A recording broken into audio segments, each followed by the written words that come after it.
All right.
Well, hello, everybody.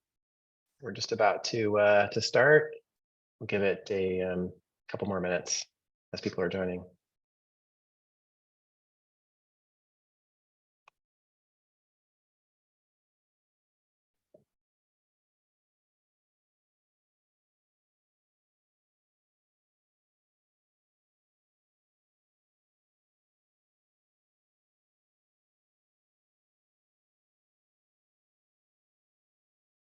All right, I think we can get started here.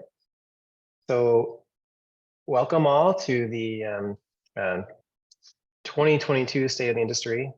Really, it's looking into 2023, but as some of you who have attended these webinars in the past, we've been doing this for a few years now, and it's a good time to really reflect on the year in terms of the performance data that we've been able to capture from so many of our customers to provides a good insight into the state of manufacturing.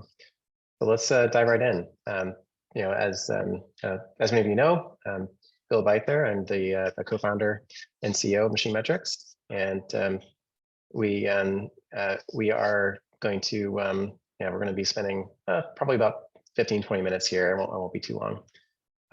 Really just a quick review about MachineMetrics, but that's not really what this is about. It's about it's kind of reflecting on the data, like I said, and then we'll just have a Q&A session at the end.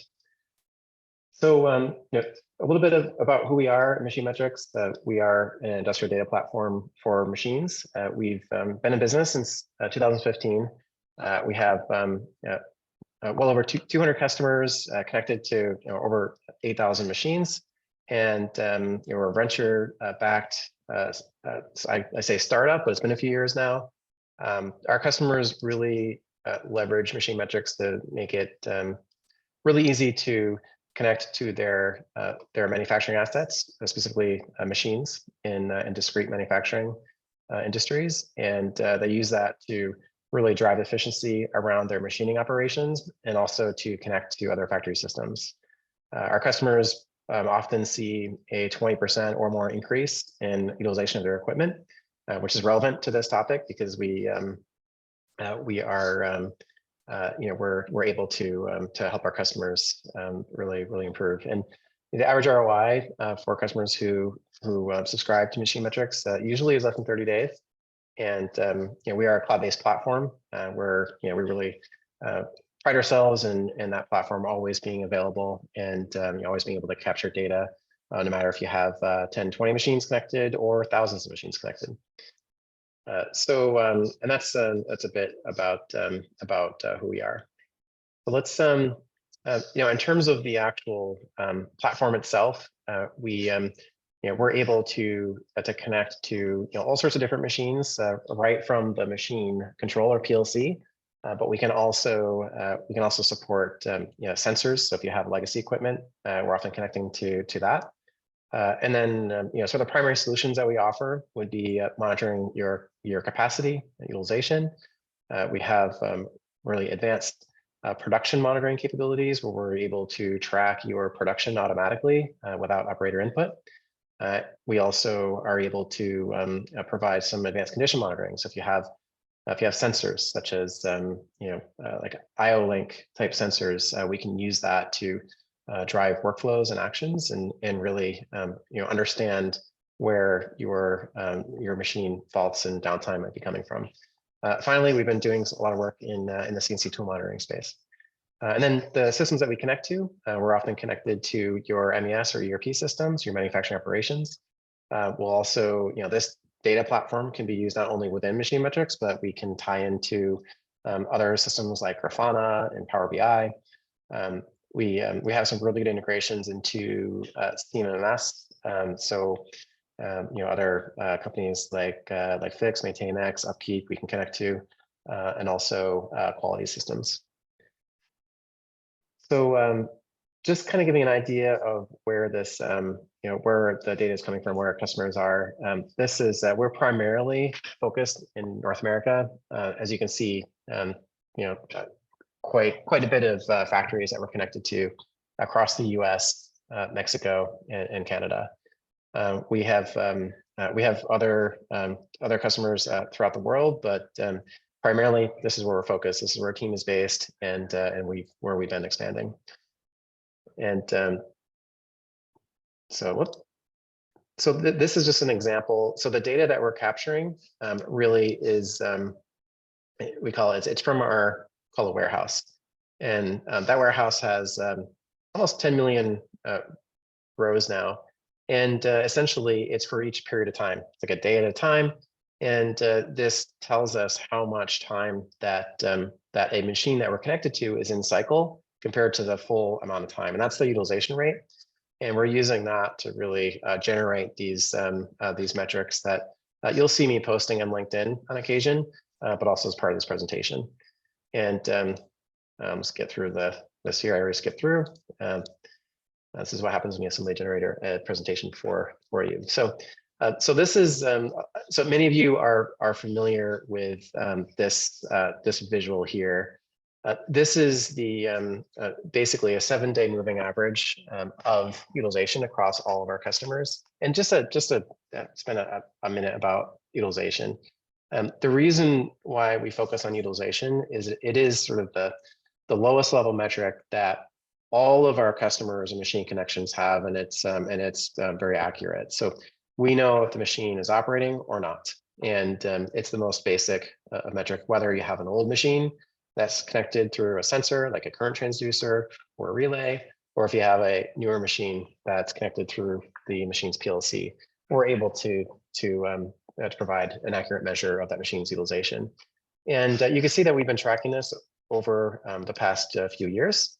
And that's been, it's really been, it's been interesting to see the trends and how this maps to the industry in general.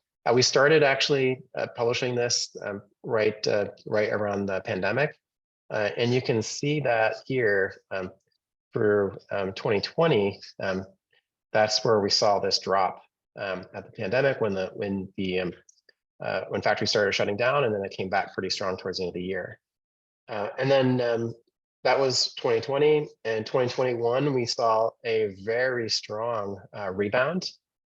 It's in our history of MachineMetrics, it's really the sort of the strongest rate of manufacturing that we've seen across our customer base. We were well over 30% for the first half of the year, and we started dropping to more normal levels in the second half of the year of 2021.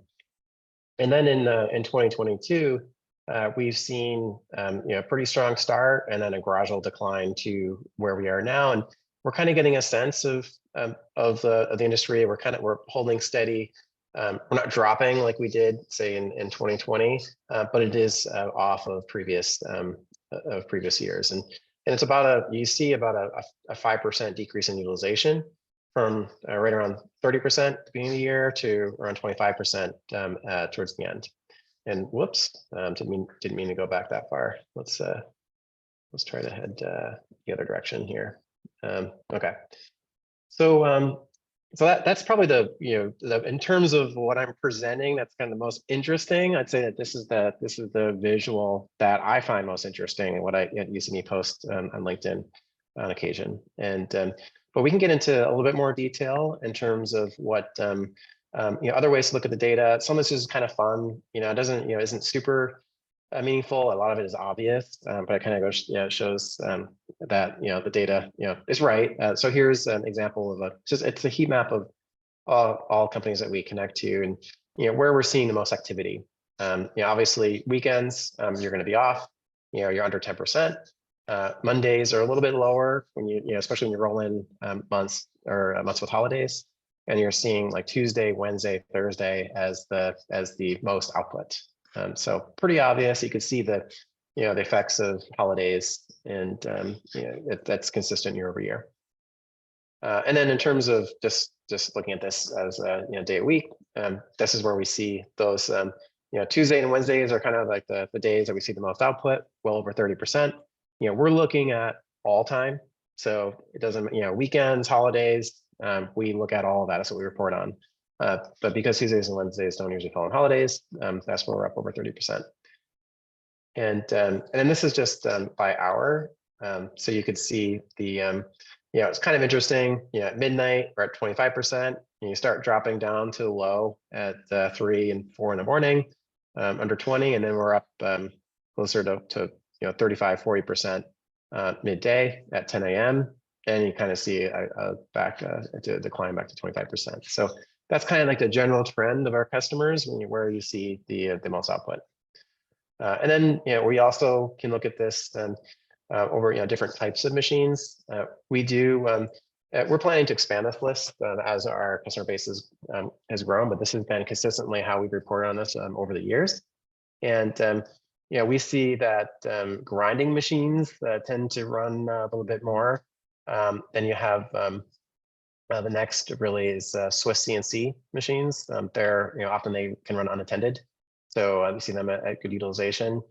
Horizontal mills is a little bit of a mixed bag of palletized equipment and not. We'd like to be able to separate that, since you have some that are that could be hand fed and other ones that could be pallet fed, and then there's a long tail of machines behind that. And then in terms of the distribution, while our average was around 25% last year, we see the distribution is definitely isn't a standard Gaussian distribution. You see that it goes to you get a bunch of machines that are down closer to 0, and then there's a long tail up to 90%. Really, it's really rare to see a machine over weekends and holidays to be up over 70%, let's say. They do exist. We see some that are running at like 88% consistently. Those are some of the the best well-run companies and machines, and then they do exist. So the other thing that it's kind of interesting here is how our data tracks to some other economic figures that are published. This is the capacity utilization of motor vehicle shipments. We're not, I would say, automotive is a small subset of our customer base. So it's not like we're tied directly to that industry, but you can see how the trend is there. You see that, where we started out kind of strong, and then we have, each month, you can see that we're matching pretty closely. So here's an example of what this looks like per industry. I think the most relevant here is just seeing the differences. We're connected to about 60% of machines that we connect to are CNC machines. So you get a lot of customers in aerospace defense. These are longer running jobs that tend to have a lot of setup. So they're a little bit lower. We're running around 15% on average. The lowest really is industrial machinery. These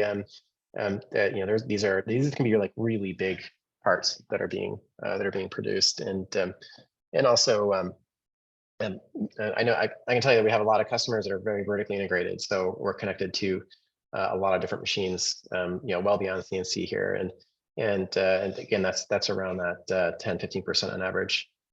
Where you see a stronger utilization and is one of our top verticals is medtech or medical device and equipment, and that's upwards of 30%. These are typically these components are a bit smaller, a bit shorter cycle times, and a lot of unintended machining. And there's also all the other industries that we support that are right around the average. And then just to kind of go into the what we saw again in 2022, we saw the beginning of the year. There was a little bit of curve to it. Kind of went strong and then back down a bit. June to October, pretty much even, and we saw a towards the end of the year an increase to right around 26% at the end of the year. And then just an example of some just kind of going back to the industry examples, like where example of some of the customers and also what we the layout of our customer base. You can see that we have a lot of contract manufacturing that occupies the most. These are the I would say smaller machine shops that we connect to. Then we have a number of other customers that are more vertically integrated. They're larger.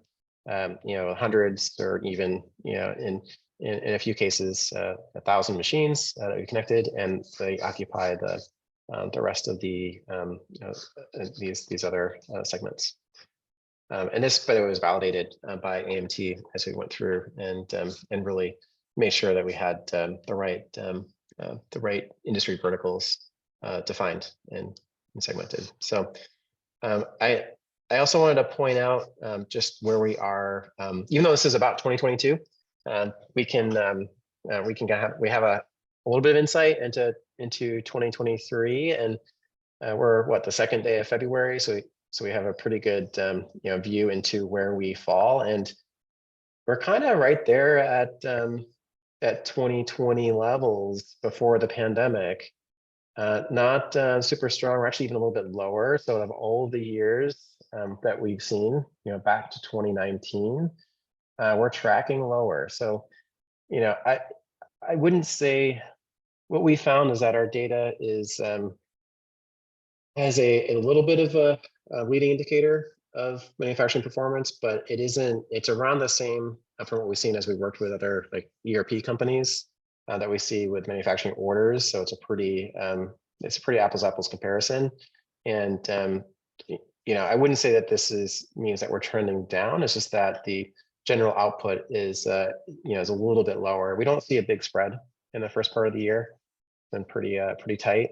It's more as we go throughout the year. So we'll have to see what the coming months will bring us. So and the other thing, just as we see from other sources, many of you are a lot more knowledgeable about this than me, but the World Bank has said that the global economy is projected to grow about 1.7% this year, and although advanced economies should it looks like will slow down to about 0.5%. So that would indicate that we might be entering in a recession. Certainly we've seen on the tech side of things that there's been quite a bubble and a big drop in tech companies. Fortunately for us, manufacturing has really kind of held its own. We're not seeing a sudden drop, but we are seeing a general slowdown. So I think that will impact us. But when you see these types of downturns, there's a bit of a lag before that hits manufacturing. So it could, once I can only imagine you have all these layoffs, and that's going to trickle through the economy over time. And we're still seeing supply chain disruptions. It is getting better, but it's one of the bigger issues. We're always one of the drives of MachineMetrics and really automating these operations and improving efficiency is to it's so hard to find skilled labor, so trying to do more with less is still really important. Automation is really important. And then, of course, it's a bit of an uncertain time. We don't quite know what's in front of us. We never do. But yeah, we're I'd say from my perspective, kind of looking back at 2008, 2009, it's quite different. But how's this going to look? How's it going to pan out? We're preparing ourselves for the worst, hoping for the best.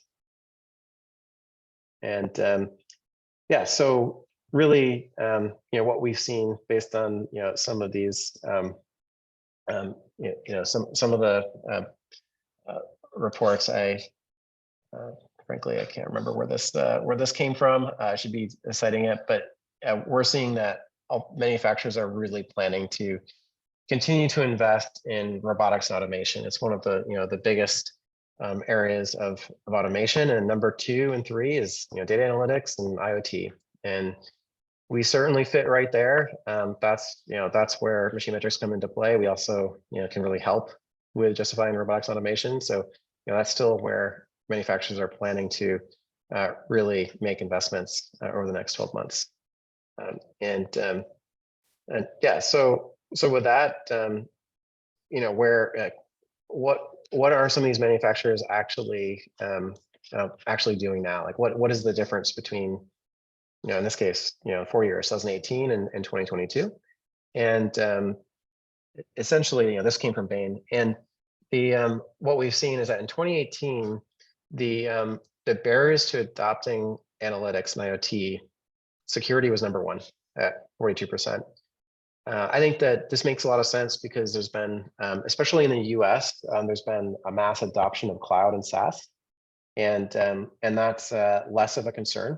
So that's dropped down to the so that was at the 6th most biggest barrier.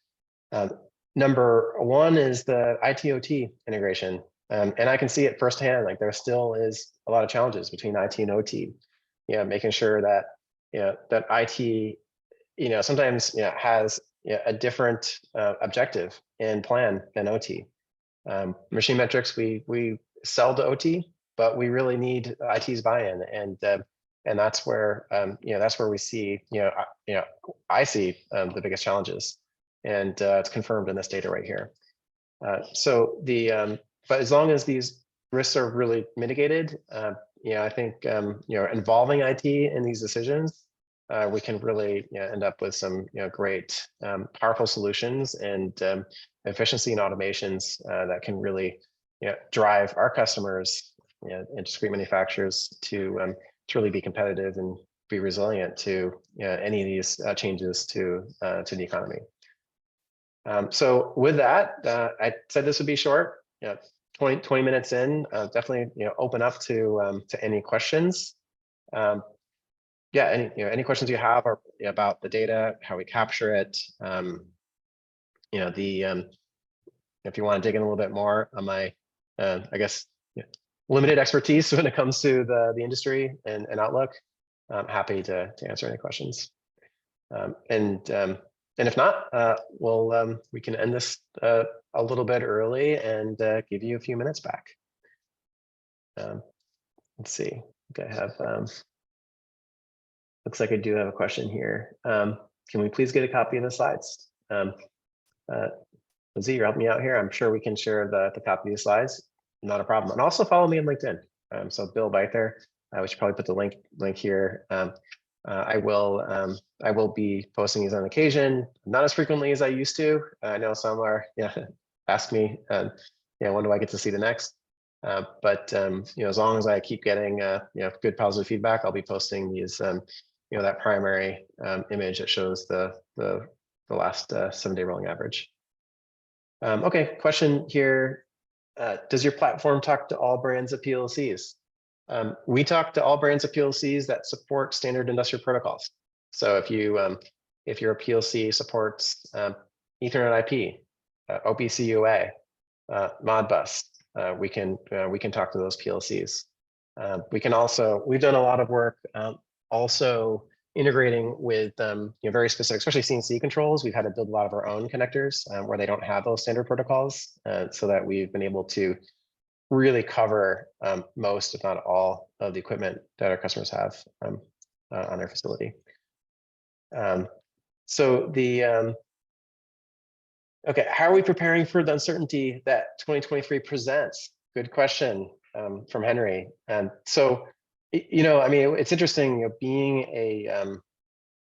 a I would say a mid-stage startup, VC backed. I guess the biggest thing that we're preparing for is the fact that we don't, you know, capital is not something that we that comes as easily as it has. So we're really making sure that you know, we are you know, robust and profitable and have what we need to continue to grow fast. So that's it does, you know, it has changed some of the things that we, you know, how we look at you know, how we look at you know, our company, but also for manufacturing. You know, we see that there's an opportunity for us. The opportunity is to really help even through downturns. It's making sure that our customers are getting that value really quickly is critically important. We have a really great platform. It's really robust. It's really easy to get the data.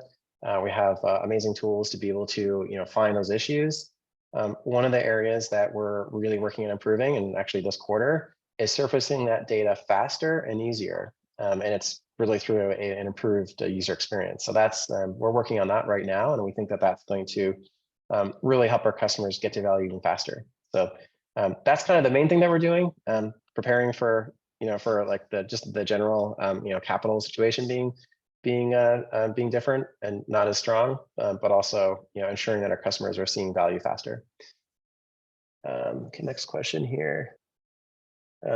Okay, so question, do you track availability metrics that take into consideration, this is from Mark, takes into consideration planned and unplanned downtime? Are there trends related to machine type, industry, or seasonal? So we do track planned and unplanned downtime. We have, what we found is if you have a culture or a tradition of tracking your downtime, you know, whether it's a paper method or a spreadsheet or another system, and you have essentially bonuses based on that, you can really use that data to go very deep into understanding where your downtime is coming from. You know, is it planned, is it unplanned?